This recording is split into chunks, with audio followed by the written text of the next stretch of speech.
पर गुरु समझ में ही नहीं आए। उसमें भी अभी संशय में लोग बैठे कहते ये तो केवल गुरु है, भगवान थोड़ी है। लेकिन संतों ने क्या कहा है कि गुरु को मानुष जानते और ते नर कहिए अंध और होए दुखी संसार में और आगे जम के फंद। जब तुमने उनको भी इंसान मान लिया तो जम के फंद में तो जाओगे, जमदूतों से कौन छुड़ाएगा? उनको तो तुमने इंसान मान लिया, अगर भगवान मानते तो वो छुड़ा लेते, तुमने इंसान माना तो वो छुड़ाने वाले नहीं है। तो प्रेमियों, ये मनुष्य जीवन मिला है, अब इनके यहाँ सत्संग हो रहा है तो इनको थोड़ा शुरुआत प्रारंभिक बात बतानी पड़ेगी। जब हम माँ के गर्भ में थे तो हमने उस परमात्मा से वादा किया। क्या किया कि हे परमपिता परमात्मा, तू मुझको ये नरक कुंभी से बाहर निकाल दे, मैं तुम्हारा भजन करूंगा। हर जीव जो माँ के गर्भ में आता है वो सब इसी तरह से प्रार्थना करते हैं, लेकिन जब बाहर निकलते हैं तो सब भूल जाते हैं, फिर उनको याद ही नहीं रह जाती, कहते अरे हमने तो ऐसे ही कहा होगा। तो प्रेमियों, हमने क्या किया? ईश्वर से वादा किया कि तूने ईश्वर से वादा किया, भजन फिर क्यों ना किया। तूने ईश्वर से वादा किया, भजन फिर क्यों ना किया। 184 खाए गोते, 184 खाए गोते, जन्मत मरवत बहु दिन बीते, जन्मत मरवत बहु दिन बीते। कष्टों से बचा तो लिया, भजन फिर क्यों ना किया। कष्टों से बचा तो लिया, भजन फिर क्यों ना किया। तूने ईश्वर से वादा किया, भजन फिर क्यों ना किया। तूने ईश्वर से वादा किया, भजन फिर क्यों ना किया। हमने उस ईश्वर से वादा किया, लेकिन यहाँ आके बिल्कुल भूल गए कि भूमि गिरत जिन डावर पानी, जिन जीवई माया लिपटानी। अब माया ने आके पसारा पसार दिया। अब क्या तुम भगवान की याद करोगे? वो तो जीवन में जब संत मिलेंगे तब हमको फिर से याद दिलाएंगे कि तुमने क्या क्या वादे किए थे, तब हमको याद आएगा, वैसे याद आने वाला नहीं है। तो प्रेमियों, जिनके जीवन में संत मिल गए हैं तो उनको अब ये पूरा विश्वास कर लेना चाहिए कि अब हमारा परमात्मा से मिलन हो चुका है, होगा नहीं, हो चुका है, क्योंकि संत सतगुरु मिल गए तो परमात्मा ही मिल गया। तो प्रेमियों, हमको अपने जन्म और मरण की बात भूलना नहीं चाहिए, क्योंकि जब माँ के गर्भ में थे तो पता है बड़े अच्छे से नहीं थे। वहां दोनों तरफ लेटरिन और बाथरूम भरा हुआ है और बीच में मेरा मुंह है, बताइए। और एक दिन की बात नहीं, 9 महीने, और उल्टा मुंह, जहां पे गंदगी वहीं पे मुंह, बताइए। वहां 9 महीने तक रहे, बताइए। 1 दिन हो, 2 दिन हो तो आदमी कहे चलो भैया 4 दिन बाद निकल पड़ेंगे। 9 महीने तक रहा जी उसमें और रोज प्रार्थना करता रहा। तब परमात्मा ने कहा, ये बताओ कि तुमको हम बाहर निकाल देंगे तो तुम मुझको क्या दोगे? तो उसने कहा, मेरे पास है क्या? मेरे पास देने को तो कुछ भी नहीं है, मैं क्या दूं? तो पता क्या कहा, तुम परमात्मा का भजन करोगे क्या? तो बोले भजन कर लेंगे, 24 घंटा करेंगे। अब बताओ, 24 घंटे का वादा हर जीव ने किया और कितने घंटा कर रहा है? कितने घंटा कर रहा है? अगर सोचो आप खुद, हम खुद विचार करें कि हम कितनी देर भजन कर पाते हैं। तो प्रेमियों, हमने परमात्मा से वादा खिलाफी कर दी। अब परमात्मा खुश होगा कि नाराज होगा? अब वो नाराज है, इसलिए संत आए हैं और हमको अपने घर जाने की बात बता रहे हैं कि बड़ी दूर से सतगुरु आए उस घर की बात बताने को। वहां से सतगुरु आए हैं उस घर की बात बताने को, नहीं तो उस घर का भेद हमें क्या मालूम। हम पड़ोसी का भेद नहीं जानते तो सतलोक को भेद कैसे जानते। लेकिन वो गुरु महाराज आए और गुरु महाराज ने हमको ऐसे अच्छी तरह से सत्संग सुना सुना के वहां उस घर का रास्ता बताया। तो प्रेमियों, ये मानव जीवन मिला है, इसको बर्बाद मत करो। कहते हैं कि वो काल हर वक्त तुमको निहार रहा है, देख रहा। हम नहीं उसको देख पा रहे हैं, पर वो हमको 24 घंटे निहार रहा है, देख रहा है। हमारे सामने से ही ये संसार उजड़ रहा है, सब जा रहे हैं, तो क्या मेरा नंबर नहीं आएगा?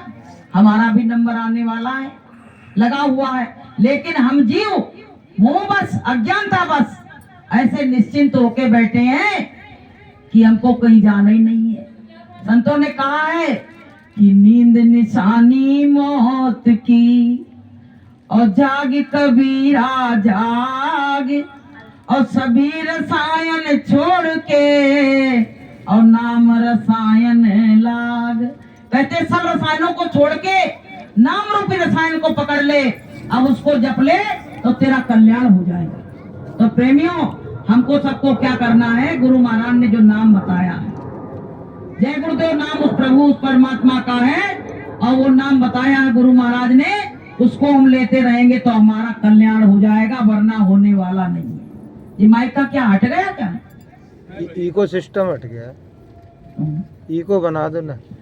तो प्रेमियों, ये जीवन जो मिला है इसको बर्बाद नहीं करो। संतों ने कहा है कि सांस सांस सुमिरन करो, और वृथा सांस मत खोए, और ना जाने या सांस को, और फिर आवन होए ना होए। पता नहीं ये सांस दोबारा आए और ना आए, कोई भरोसा है? तो प्रेमियों, कर ले सो काम और भजले सो राम। जो कुछ तुम कर लोगे यही तुम्हारे साथ जाएगा, और कुछ जाने वाला नहीं है। पता है संतों ने क्या कहा है?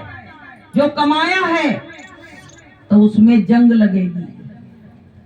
जो तुमने कमा के रखा है ना, तो उसमें जंग लगेगी। और खाया पिया है वो संग चलेगा, और जो रखा है उसमें जंग लगेगा। इसलिए प्रेमियों, हमको सबको दान पुण्य करते रहना चाहिए, परमार्थ के काम में, ऐसे वैसे काम में नहीं, परमार्थी काम, उसमें अपना दान पुण्य करते रहना चाहिए। तो प्रेमियों, भव से पार जाने की नौका ये मनुष्य जीवन है। इसमें अगर संत मिल गए तो ये नौका है, इसमें बैठ के हम भवसागर से पार हो सकते हैं। और अगर संत नहीं मिले, केवल मनुष्य शरीर मिला, तो प्रेमियों हम पार नहीं हो सकते हैं। तो संतों का हमारे जीवन में बड़ा महत्व है। जब संत मिलते हैं तभी हमारे पापों का अंत होता है। कहा है कि सन्मुख होए जीव में जब ही, जन्म कोटि रघु नाश तब ही। जब जीव सन्मुख जाता है संतों के सामने, तो करोड़ों जन्मों के जो पाप होते हैं वो सब कुछ खत्म कर देते हैं, जन्मों जन्मों के पाप। तो प्रेमियों, ये सत्संग जो है, सत्संग जल जो कोई पावे, जैसे इन पेड़ों में जल नहीं डालो तो ये सूख जाएंगे, ऐसे जब जीव के ऊपर सत्संग का जल नहीं पड़ेगा तो वो भी सूख जाएगा, वो भी बिल्कुल ऐसा हो जाएगा निष्क्रिय, उसके जीवन में कुछ है ही नहीं। तमाम सत्संगी ऐसे हैं, ऐसे लगते हैं बिल्कुल जैसे कोई फ्यूज कर देता हो, उनके अंदर सक्रियता नाम की चीज नहीं बची। आप ये बताओ, सक्रियता नहीं रहेगी तो सत्संगी कहलाने के हकदार भी नहीं है। दुनिया के लिए सक्रिय हो तुम, लेकिन परमात्मा के काम के लिए सक्रिय नहीं हो, बताइए। तो गुरु महाराज कहते हैं, बच्चों तुम सब चीजों को तो याद रखते हो, बस परमात्मा को ही भूल जाते हो। दोनों टाइम का खाना, सोना, बच्चों के संग रहना, ये सब तुमको याद है, लेकिन क्या भूल गए? कि भजन करना भूल गए। कि कब हूं ना संत शरण में आया, कब हूं ना संत शरण में आया, ना कब हूं प्रभु के गुण गाया, ना कब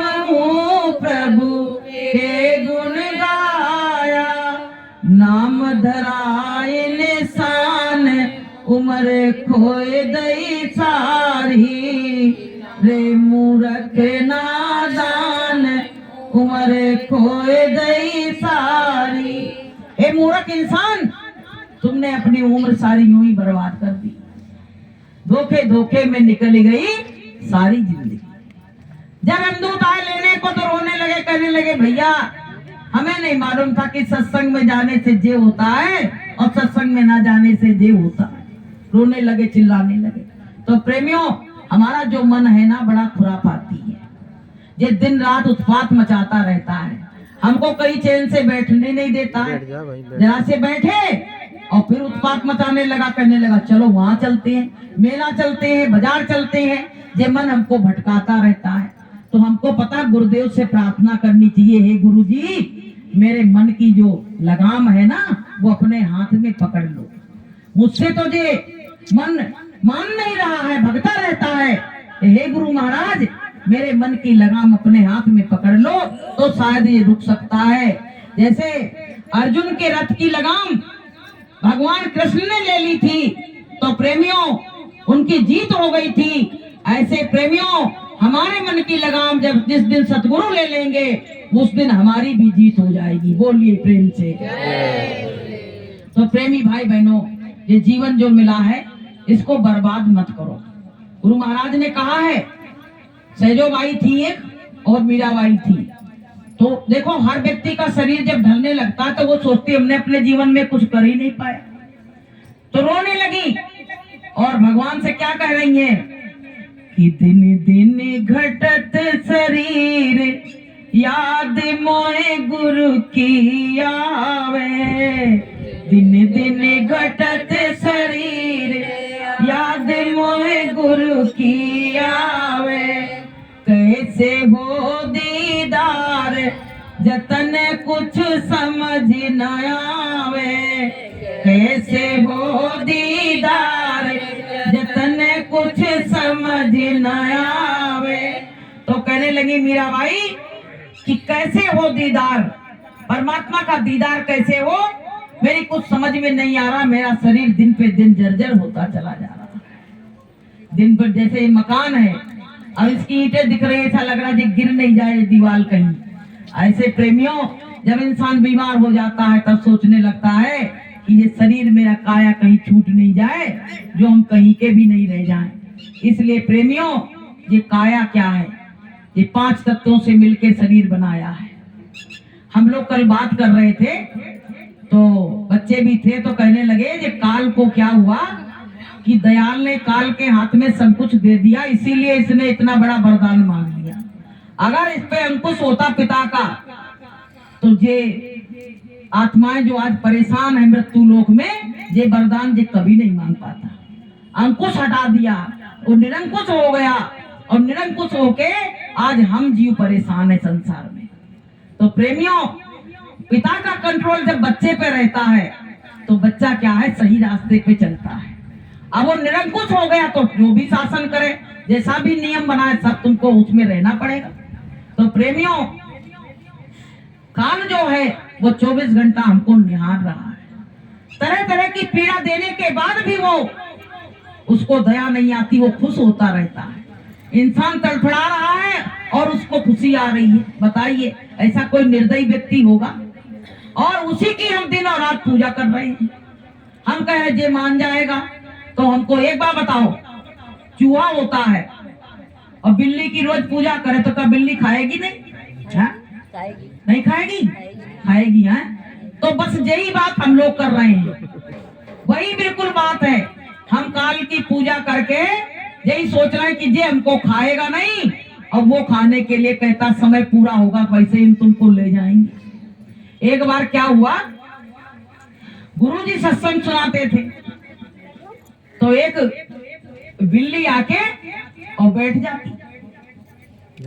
तो गुरुजी उससे बड़ा प्रेम करते, बिल्ली आती तो उस पे हाथ फेरते बड़ी हो। तो वहां के लोग कहने लगे कि ये बिल्ली, गुरुजी हमसे ज्यादा तो बिल्ली से प्रेम करते हैं।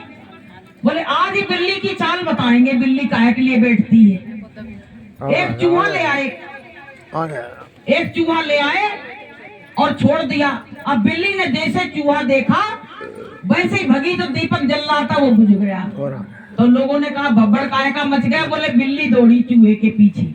अब बताइए, जो बिल्ली बैठ के सत्संग सुनती थी और उसने जैसे शिकार देखा वैसे भग पड़ी। ऐसे प्रेमियों, तुम पूजा पाठ करते रहो संसार की, अब वो काल जो है ना वो कह रहा है तुम करते रहो, अभी हम तुमको लेने आ रहे हैं, अभी हम तुमको लेने आ रहे हैं। तो प्रेमियों, काल की दोस्ती जीव से कभी हो नहीं सकती है। दयाल से अगर दोस्ती कर लोगे तो दयाल क्या करेगा, तुम्हारा हमारा आवागमन से छुटकारा करा देगा। लेकिन तुम कहो मरेंगे नहीं, मरेंगे सब लोग, विपत्ति सब पे आएगी। लेकिन गुरु महाराज ने क्या कहा था कि आग लगेगी जब, तो तुमको आग पूरी तरह नहीं लगेगी पर झुलसोगे।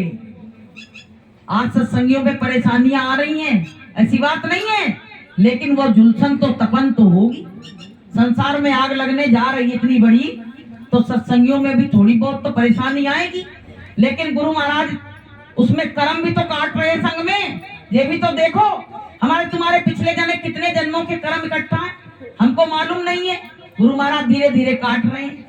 जैसे कुम्हार होता है ना, तो जब घड़ा बनाता है तो धीरे धीरे उस पे ठोकता है, कहीं टेढ़ा हो जाए मेढ़ा हो जाए तो धीरे धीरे ठोकता है।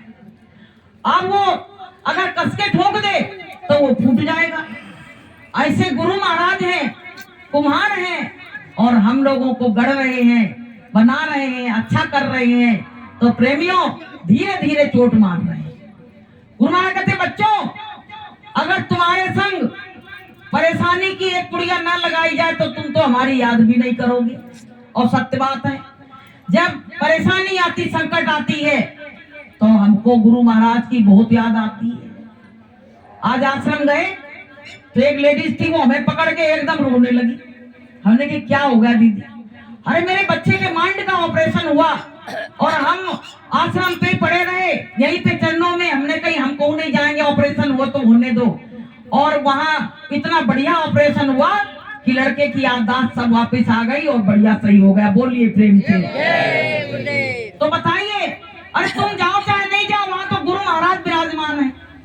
तुम्हारी आस्था विश्वास था, तुम उनके चरणों में पड़ी रही और वहां गुरु महाराज ने काम करवा दिया। तो प्रेमियों, आंधी चल रही है, परेशानियां आ रही हैं, लेकिन गुरु महाराज हाथ लगाए खड़े हैं। छाते का काम गुरु महाराज कर रहे हैं। कितना भी पानी बरसे, अगर छाता लगा लो तो हमारे ऊपर एक बूंद नहीं गिरती है। ऐसे प्रेमियों, कितनी भी परेशानियां आए, लेकिन अगर छाता गुरु महाराज लगाए खड़े हैं तो परेशानियां हमारे बगल से होके निकल जाएंगी और हम पे परेशानियां नहीं आएंगी।